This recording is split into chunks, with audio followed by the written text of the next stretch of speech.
बारामतीकरांनो, बघितलं का राष्ट्रवादी काँग्रेस पक्षाच्या उमेदवारांची कशी फटाके वाजवत हुल्लडबाजी सुरू आहे.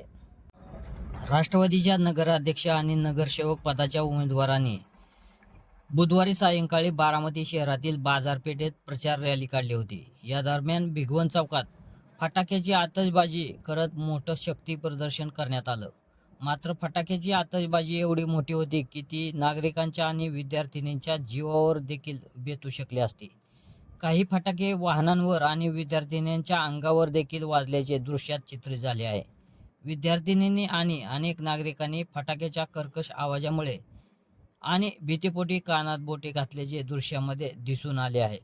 अशी जीवघेणी आतषबाजी काय कामाची, असा सवाल बारामतीकरांकडून व्यक्त केला जात आहे. नागरिकांनी या आतिषबाजीमुळे नाराजी व्यक्त केली आहे. निवडणुकीत शक्ती प्रदर्शन करण्यासाठी नियमबाह्य कर्कश आवाजाचे फटाके वाजवून नियमांचा भंग केला जातो. अशा लोकांवर निवडणूक निर्णय अधिकारी नेमकी काय कारवाई करणार याकडे बारामतीकरांचे लक्ष लागून राहिले आहे.